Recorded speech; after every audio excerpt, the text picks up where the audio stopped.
a stand for honor. The bell above the door at Liberty Arms jingled as Walter Thompson stepped inside, his weathered hands adjusting the faded Navy cap he'd worn for decades. At 76, Walter's tall frame still carried the discipline of a Navy SEAL, though few in the small town of Willow Creek, Georgia, knew the weight of his past. Behind him, the humid air of a Saturday morning clung to the streets, but inside, the air grew heavy with something else tension. Walter had come for a simple errand, a Vortex Crossfire 2 scope for his grandson's first hunting trip. What he didn't expect was that this moment would unravel a town's hidden truths and summon a brotherhood forged in fire. Walter's life was a tapestry of sacrifice. In 1969, he'd been one of the first black men to earn the SEAL Trident, standing stone-faced among a sea of white faces at the ceremony. He'd endured grueling training, racial slurs whispered in barracks, and missions that left scars, some visible, some buried deep.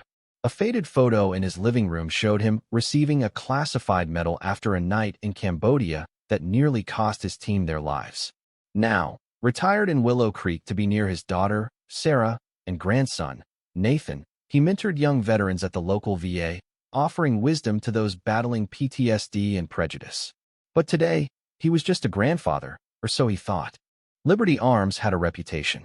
Its owner, Roy Bennett, was known for his Confederate flag mugs and a clientele that leaned hard into a certain worldview. Walter had heard the rumors, but dismissed them. He'd faced enemy fire in jungles and deserts. A shopkeeper's bias wasn't going to stop him. In his wallet, behind his driver's license, he carried a small medallion token from a Persian Gulf mission, a reminder of who he was. He didn't flaunt his service, but its weight steadied him as he stepped into the store. The shop fell silent as Walter entered. Conversations halted, replaced by the twang of country music from overhead speakers. Every eye assessed him, not as Walter Thompson, but as a black man in a space where he wasn't expected. He nodded politely to a customer in a hunting vest who turned away. At the counter, Roy Bennett, a stocky man with thinning hair and faded tattoos, ignored him, fussing with catalogs that needed no arranging. Walter waited, hands visible, a habit from years of navigating suspicion. Minutes passed as Roy helped two white customers who'd arrived after Walter, laughing about city folks and liberals. Finally, Roy approached, his voice sharp. "What do you want?" "Good morning," Walter said evenly. "I'm looking for a Vortex Crossfire 2 scope for a Remington 700. Do you carry those?" Roy's eyes narrowed. "Those run about $300. You sure that's what you're looking for?" "Yes, sir," Walter replied. "That's the one." Roy snorted. "We don't have any in stock. Try Walmart." Walter pointed to the display case, where 3 Crossfire 2 scopes sat visible. "I can see them right there. I'd like the one with the BDC reticle." Roy's face flushed. "Those are reserved for a real customer." Walter pulled out his veteran ID. "I'm a retired Navy veteran. I've been handling firearms longer than you've been alive. I'd like to purchase one." Roy barely glanced at the ID, shoving it back. "Anyone can fake an ID. No way you were a SEAL. They don't let your kind in special forces." A murmur of agreement rippled through the customers. Walter's chest tightened, but his face remained impassive. "That's not how the law works," he said quietly. "You can't refuse service based on race." "You threatening me?" Roy shouted. "Jake, call security. This guy's making trouble." Jake, a young employee, hesitated. "I don't think he was threatening, Mr. Bennett." "Shut up and call." Roy snapped. "You don't know what these people are capable of." A heavy-set man in a camo cap stepped forward. "You heard him, boy. We don't want trouble from your kind." The word boy hit Walter like a blow, but his SEAL training held firm. He replaced his ID, movements deliberate. "I'm a paying customer. There's no call for this." 2 security guards entered, one young and black, the other older and white. "Sir, the owners asked you to leave," the older guard said. "I've created no disturbance," Walter said calmly. "I was refused service because of my race." The younger guard shifted uncomfortably, but his partner insisted, "You need to comply." As Walter turned to leave, Roy called after him, "Don't come back, boy. We don't serve your kind." Walter paused, his back straightening, then walked out with dignity. In the parking lot, a woman lowered her phone, having recorded the exchange through the window. Walter didn't notice. Inside his truck, his hands shook slightly, not from fear, but from the weight of a lifetime of such moments. At home, Walter found Sarah and Nathan waiting. Sarah, a journalist with a keen eye, sensed his mood. "What's wrong, Dad?" Nathan blurted. "Did you get the scope, Grandpa?" "I'll order it online," Walter said. "The store didn't have what we needed." Sarah's eyes narrowed. "Which store?" "Liberty Arms," Walter admitted. Sarah and Nathan exchanged a look. "That place has a reputation," Sarah said. "Nathan's friend Jake works there. We've heard things." "Jake says his boss is racist," Nathan added. "But he's usually careful when people are watching." Walter's appetite vanished. "And you didn't mention this before I went." "I didn't know you were going today," Nathan protested. "Was he mean to you, Grandpa?" Nathan asked. Walter sighed. "Yes. He refused to sell me the scope, called me names, and had me escorted out." Nathan's face flushed. "That's wrong. We should confront him, record it, and put it online." "That's not how I handle things," Walter said firmly. "Anger doesn't change minds. It just feeds stereotypes." Sarah reached for her phone. "Dad, I'm documenting stories like this for my podcast on racial reconciliation. Will you share what happened?" Before Walter could respond, Nathan's phone buzzed. Someone recorded it. "It's going viral." The video, filmed from the parking lot, showed Walter's exit and Roy's slur. Walter's chest tightened. His private humiliation was now a public spectacle. His phone rang. Mike Alvarez, a former teammate. Walter stepped into the living room. "Mike, it's been a while." "Chief, how's Georgia?" Mike asked. Walter poured out the story, emotions spilling over. Mike listened silently, then said, "I'll call you back in an hour." "I'm not asking for anything," Walter said quickly. "1 hour, Chief," Mike repeated, hanging up. Walter returned to find Sarah and Nathan plotting. "What are you two up to?" "Just talking," Sarah said too casually. Before Walter could press, his life took a turn he never expected. Mike Alvarez opened a secure messaging app, typing, "Chief needs us. Willow Creek, GA, racist incident at Liberty Arms. Owner Roy Bennett. Video online. Who can mobilize?" Within minutes, responses flooded in. David Harris in Seattle, wheels up in 30. John Lee in San Diego, flight to Atlanta, ETA 6 hours. Tom Murphy in Chicago, driving now, 12 hours. 12 former SEALs, aged 58 to 80, confirmed they were converging on Willow Creek. Gray-haired, with creaking joints, they moved with the precision of their youth. Mike sent a second message. "The chief doesn't know we're coming. No weapons, no threats, just presence." In Willow Creek, the video sparked outrage online. Local pages buzzed with debates. Some condemned Roy, others defended his rights. At Liberty Arms, Roy spun a tale of Walter's aggression to loyal customers. Only Jake, restocking shelves, looked uneasy. He searched Walter's name and found articles about one of the first Black SEALs, a Vietnam hero and a mentor to veterans. The contrast with Roy's lies was stark. By evening, 7 SEALs gathered at the Creekview Inn. Mike sketched Liberty Arms' layout on a whiteboard.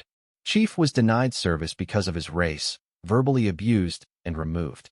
"Our objective: make a statement through presence." "What's the goal?" asked Richard Evans, a former sniper. "Show this town who Chief is," Mike said, without him saying a word. The next morning, Walter grew suspicious of Nathan's quietness. "What are you planning?" he demanded. Nathan froze. "Nothing, Grandpa." "Look at me," Walter said. Nathan's defiance confirmed his fears. "Whatever you're thinking, stop. It's everyone's fight." Nathan argued. "You taught me injustice anywhere threatens justice everywhere." "Context matters," Walter said. "Charging in without a plan isn't courage, it's reckless." Nathan sighed.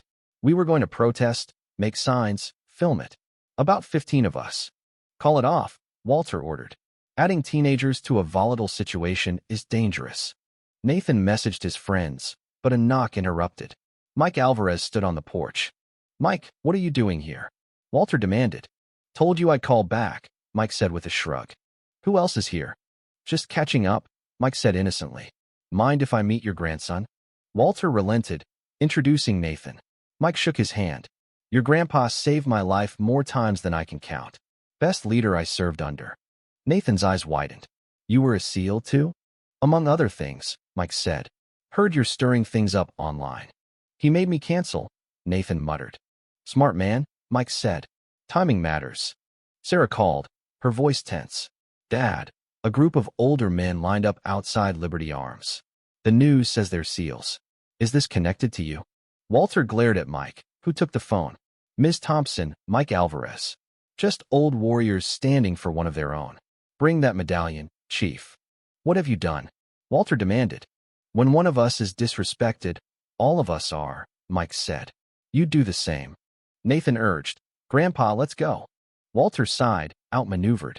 Fine. But this ends today. Outside Liberty Arms, 12 SEALs stood in perfect formation parade rest, eyes forward, silent. Their presence stunned the growing crowd. Roy and armed supporters paced inside, agitated. Across the street, onlookers filmed, a news van broadcast live, and police watched cautiously. Walter stepped from Mike's car, recognizing his brothers, David Harris, John Lee, Tom Murphy, Richard Evans, and more. All of them came, he whispered. First time since Admiral Turner's funeral, Mike said. Nathan pointed. Grandpa, my friends are here with spray paint. Walter moved swiftly to the alley, where Nathan's friend Jamal held paint cans. You're about to make a mistake, Walter said. They disrespected you. Jamal protested. Vandalism won't change minds, Walter said. It gives them an excuse to dismiss you. A commotion erupted. Roy and armed men confronted the SEALs, voices rising. This is harassment. Roy shouted at David Harris, who stood unmoved. Nathan gathered his friends, retreating. Walter and Mike approached the line. Roy spotted Walter. You brought these people to intimidate me. Walter ignored him, joining the SEALs center. One by one, he met their eyes, shared jungles, blood, and secrets passing wordlessly. Mike took his place, completing the line of 13. The crowd fell silent, cameras rolling.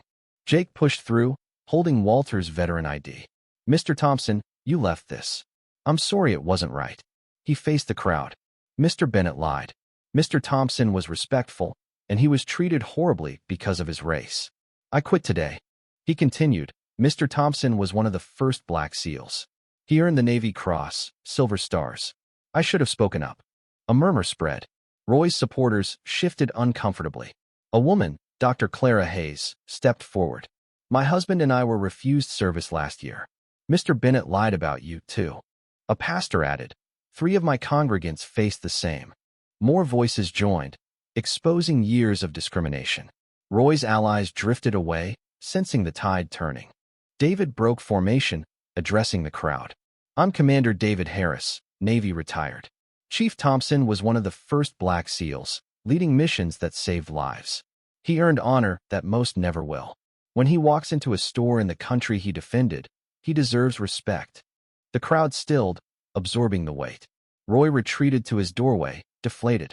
Police Chief Daniel Carter approached. Gentlemen, you have a right to assemble, but we need to ensure access and safety. David responded, we're on public property, making no threats. Those with firearms making statements are the concern. Jake stepped forward. Chief, I've documented 7 cases of Mr. Bennett's discrimination this year. That's a lie. Roy shouted. I quit, Jake corrected. I'll testify. Chief Carter faced Roy. We need to discuss your practices. The city has anti-discrimination laws you violated. Roy paled. You can't shut me down. No one's shutting you down yet, Carter said. But get a lawyer. Jake approached Walter. I saved that scope for your grandson, no charge. I pay my way, Walter said. But I hear a new veteran-owned store's opening. I'll be your first customer. The standoff shifted. Protesters arrived, but stood respectfully, hands over hearts. Neighbors shared stories of discrimination, white residents listening, some shocked. Sarah recorded for her podcast, Nathan watching thoughtfully. Roy emerged, defeated. Mr. Thompson, Chief Carter says I face consequences for yesterday and other incidents. I'm closing the store for investigation and taking anti-discrimination training. You did nothing wrong. It was inappropriate. Walter spoke, his voice steady. Thank you, Mr. Bennett. I could demand more, but anger doesn't change hearts. I forgive you not because you deserve it, but because carrying that burden serves no purpose. What matters is what's next. Will we keep talking when the cameras leave? Jake vowed to start a youth discussion group. Chief Carter promised new police protocols. Business owners, pastors, and educators pledged changes. Walter felt cautious hope change was fragile, but these commitments were specific, diverse. David called, "Company at ease." The seals relaxed, and applause erupted. Residents shook their hands, thanking them for their service, then and now. At Walter's home, his teammates filled the living room, sharing cobbler and stories. Nathan soaked it up, seeing his grandfather anew. Sarah burst in. The mayor called. The council passed a resolution against discrimination and wants Dad to chair a community board. Walter hesitated. Let me think about it. Later, in the backyard, Walter mounted the scope on his father's rifle, teaching Nathan. Breathe, exhale halfway, squeeze gently. Nathan hit the target perfectly. Grandpa, this week changed me. I wanted revenge, but you and your team showed me that integrity works better. The hardest battles are fought with character, Walter said. Anyone can lash out. The challenge is standing for justice without losing yourself. A week later, Liberty Arms stayed shuttered, Roy in Alabama facing legal woes. Walter's story spread nationally. Inspiring veteran stands elsewhere. His teammates planned to relocate nearby, starting a veterans center to address racial tensions. Walter accepted the council role, ready to shape Nathan's future. As the sun set, Walter stood straighter, his medallion heavy in his pocket. The true victory wasn't Roy's defeat, but Nathan's understanding, the town's awakening, and a legacy of dignity over hate. What would you do in Walter's shoes? Seek justice through anger or stand with dignity? Have you faced or witnessed injustice? Share your thoughts below. How should we confront discrimination without violence? Your voice matters. Let's discuss.